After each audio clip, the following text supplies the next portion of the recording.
कैसे हैं सतलोक में पदार्थ, आइए जानते हैं इस वीडियो में। गंगा का जो जल है सतलोक का एक सैंपल है कि ऐसे पदार्थ हैं वहाँ कभी खराब नहीं होते। दूध भी ऐसा है, दही के भरे हुए वहाँ पर सब ऐसे सरोवर हैं, सब व्यवस्था उपलब्ध है वहाँ पर, तो वो खराब नहीं होते जैसे यहाँ के लोक में।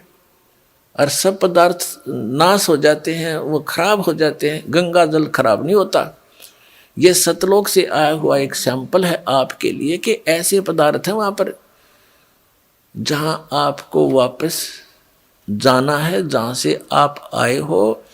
ये जो दास आपको बता रहा है ये कोई लोक वेद नहीं, कोई डूम भाट के गीत नहीं, ये गॉड गिवन ज्ञान है। कबीर भगवान ने बताया है, वो स्वयं आकर ज्ञान दिया है और आंखों देखा महापुरुषों ने देखकर फिर अपना बयान किया है सच्चाई को।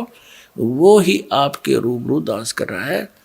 इसने कति ऐसा मान लेना, बिल्कुल फाइनल समझ लेना। इसमें अगरम मगरम की जगह में छोड़ रखना। जब आपके हृदय में ये बात दास की 100 सत्य हो जाएगी सद, फिर आपकी आत्मा यहाँ से कति हट जाएगी और यहाँ से हटे बिना वहाँ जा नहीं सकते आप। दो नौकाओं पर पैर रख कर आदमी यात्रा नहीं कर सकता, बीच में पड़ा करे। तो जैसे जब तक आप यहाँ रहो, आराम से रहो अपने बच्चों में, भाइयों में, बहनों में, माता में, जो भी आपका परिवार है, रिश्तेदारी है, लेकिन भगत बना कर रखो उन सब ने। और वो भगत नहीं होंगे और आपकी आस्था रहेगी तो फिर आपको ये लटका लेंगे। तो बच्चों को भी नाम पर लगाओ। और फिर भी कोई नहीं मानता है, दुर्भाग्य है, तो डगमग ना होना। इस ज्ञान को आधार बना के आपको ये सोच लेना चाहिए कि आप तो यहाँ रहने ही नहीं हो। आपके बेटा है चाहे बेटी कितने अच्छे हैं, पोता है, पोती है, जोते हैं, जोती है, या कोई कार कोठी है, तो आप तो यहाँ रह ही नहीं सकते। ये आपके हैं कैसे? जब तक आप इनके साथ हो बिल्कुल प्यार से रखो। ये उस परम पिता के बालक हैं। जैसे एक नौकर रहता है, उसको ड्यूटी लगा दी जाती है धनी यानी मालिक के द्वारा कि मेरे बच्चों की देखभाल कर, और ये पैसा ले इनकी खर्चे का। तो उस नौकर को मालूम होता है उनकी कितनी केयर टेक रखता हो कि कहीं ये नाराज ना हो जाए, इनको कोई दुख ना हो जाए, शिकायत हो जाए, मालिक तेरी नौकरी से बर्खास्त ना कर दे। उसके अपने बच्चे ना होते हुए भी वो उसके हृदय से सेवा करता है उस समय। लेकिन जब उसको नौकरी से निकाल दिया जाता है और उसमें उनकी ममता नहीं होती। उसको पहले पता था कि ये तेरे नहीं, ये मालिक के बच्चे हैं।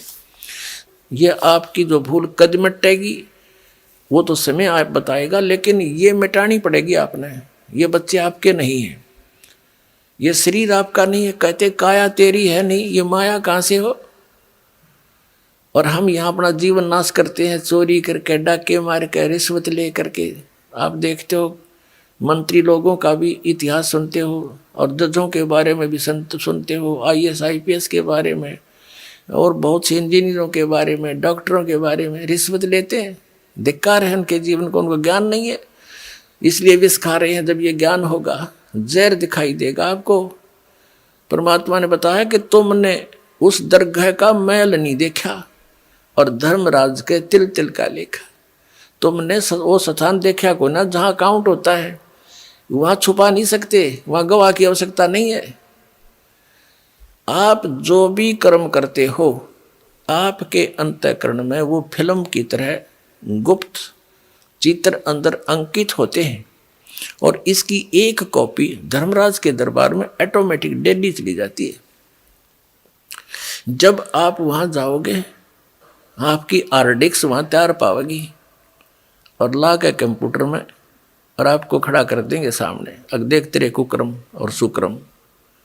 वहाँ पूछने की, वहाँ ना करने की आवश्यकता कोई नहीं। इसने झूठ बोलने का समय ना मिल रहा है, हमने ऐसा ना किया, वो तो करता दिखा है। फिल्म में जो आदमी कर रहा है सारे काम, वो कैसे कहेगा हमने ना करे?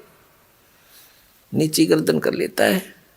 कहते तुमने उस दरगाह का मैल नहीं देखा और धर्मराज के तिल तिल का लेखा, एक एक तिल का।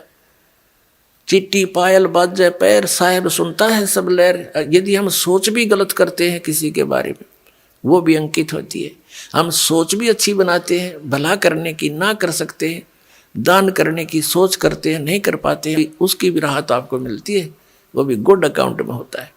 और करना तो पड़ेगा ही पड़ेगा, लेकिन सोच अच्छी है वो भी अच्छा अकाउंट है।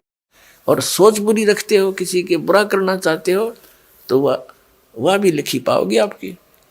तो परमात्मा कहते हैं तुम इसलिए यहाँ गलती करके फंसे रहते हो, तुमने उस परमात्मा के न्याय स्थान को देखा नहीं है, जहाँ पर एक एक नए पैसे का अकाउंट आपने पूरा करना पड़ेगा।